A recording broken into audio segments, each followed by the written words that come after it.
Hi.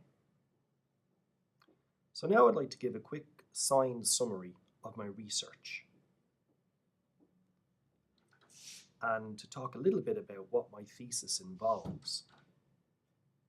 So the details here are brief. It's not going to be an exact translation of my entire proposal.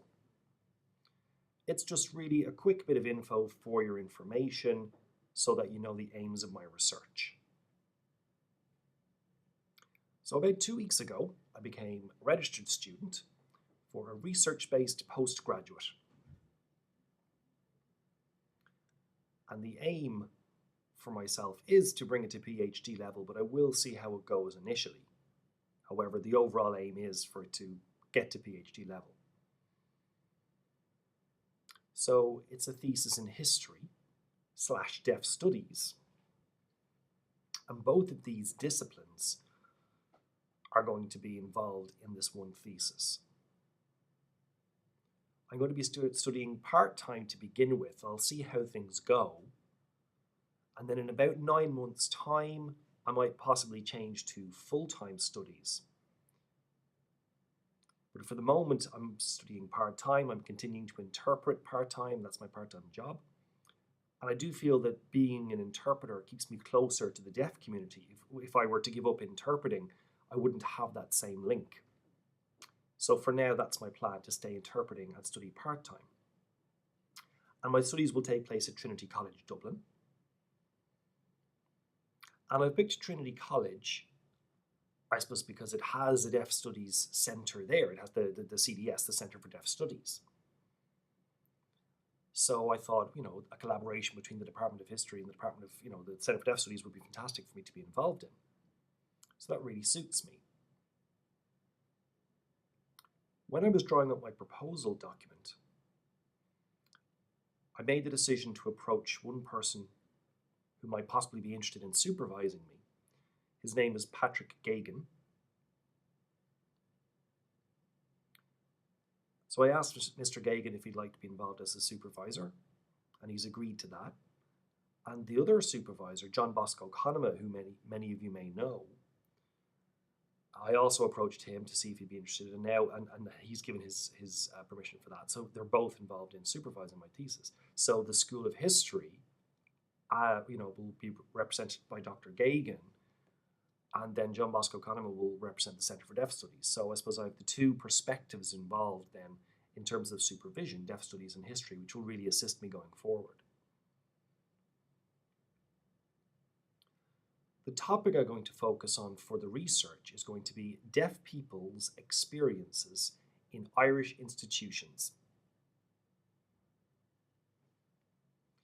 I'm also going to be looking at the different sources relating to those institutions and how an examination of those sources helps us understand what life was like for deaf people in that time period. And in general, the time period I'm going to be looking at is around about 1840 up to 1950 or so. I'm not fixed on those dates as start and end dates, but that's roughly the time period I'm looking at. In terms of my methodology, I don't have a crystal clear vision of how that's going to work as of yet, but I do have a few ideas floating around about how I'm going to approach things. First of all, from the history side of things, I know that recently there's been a lot of new work and new historical research on deviancy history in the Irish context, and the various societal rules and systems of morality and so on that people deviated from and were labelled deviant as a result. So it would cover things like crime, prisoners, women's history will be involved in that, disability history, and deaf history as well. So I kind of think for my thesis, this is a fruitful area, to look at. There's also another area of history called history from below. And history from below is looking not so much at the politicians, the top brass, the elite in society, the nobility, the people who are in control. It's really not focusing on them so much as looking elsewhere in society, lower down if you like. I suppose the normal average man of the street, maybe people who are poor, people who just got on with everyday life, looking at their lives, researching those details to understand that time. that's some perspectives from history I'm going to be looking at. In terms of deaf studies, I'm going to be picking some ideas that from deaf studies and also other fields. One of them is emancipatory research. And one writer who's written a lot about this is Michael Oliver. And Oliver very much focuses on how the research is conducted. I mean, myself as a non-disabled hearing researcher, able-bodied researcher in this sense, who am I in terms of this research, and what do I need to take account of? I mean, there's been a lot of cases in the past where hearing researchers have come into the deaf community, taken whatever they've needed from the community, and left the deaf community without any benefit from that research. Or maybe information was collected and presented as the hearing researchers' information without a proper appreciation or benefit to the deaf community or credit to them. So it's research that hasn't benefited the deaf community much, and I want to steer a very different course. I want to make sure I'm going about things the right way in terms of writing my thesis, and for that thesis to, I suppose, be given over to the deaf community as not to help them, but to benefit them, certainly. To have a real tangible benefit for them. And I suppose to co-research with me as well. So I'll be researching this area alongside the deaf community. And my research will be very reflexive as well, which I suppose means that, as you're researching this area, you can't just focus it on it as this field outside of yourself. You have to kind of think, well, who am I in this research process? What is my background? What are my values, my perspectives? I have to be aware of this before I get involved in this research area. This isn't something separate from myself that I research in a scientific way, that I can be purely impartial in, because I'm a human being. I'm researching and gathering information about other human beings. And as a hearing researcher looking at deaf history, the relationship between myself as a researcher and that community is one that needs to be looked at and reflected on. So hopefully that'll be very much part and parcel of the way I do things. So one part of my methodology that's going to be very much focused on is this blog or this vlog that's going to be updated every week or every couple of weeks. So I'm going to be signing this vlog, as I'm doing now, into Irish Sign Language. When that's done, I'll be voicing that over into English, adding that to the recording and putting that out there, so that deaf and hearing people can both see and hear what I'm doing. So that'll be in the form of voiceover. I might also do written transcripts. We'll see how things go. And there's going to be regular updates on YouTube.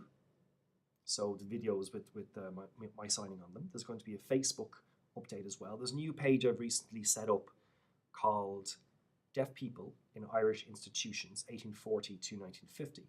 So I've set up that page recently, sent it invitations. I've had a lot of people connect with so far, over 300.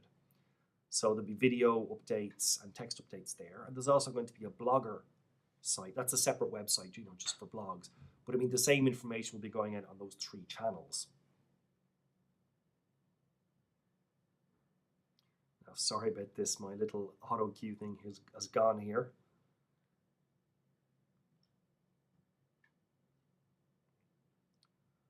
Okay, so I'll be doing regular blogs and vlogs as well. I'll be typing and signing information. And the information that I've found, I'll regularly update, in these forms. So both what I've been finding and also how I've been finding it, the path that I've taken to get to this historical information and the steps that I take. So I want to share that information. I don't want to have this attitude of, well, look, I know where to get all this info and I'm going to keep that secret to myself. Not only the information will be shared, but also the methodology, how that information is got to and located. So it'll mean that the audience for those video clips will be able to use that information for themselves and use that for their own research topics. And also, there's going to be reflections and reflexivity aspects to these blogs as well. So as I go through the research, I'll be doing a lot of thinking and things will impact me. I'll make realizations and connections, and I'll be sharing those with you via this vlog. So really that's all. That's just a very brief summary of what I'm aiming for in my thesis and my research. Now, I haven't even met my supervisors formally yet. We haven't done any planning at that stage. It's really very much at an idea stage. So we'll see how we go. So The proposal will change as we go through. But sure, watch this space. There'll be more information to come, more updates. Okay, thanks, bye.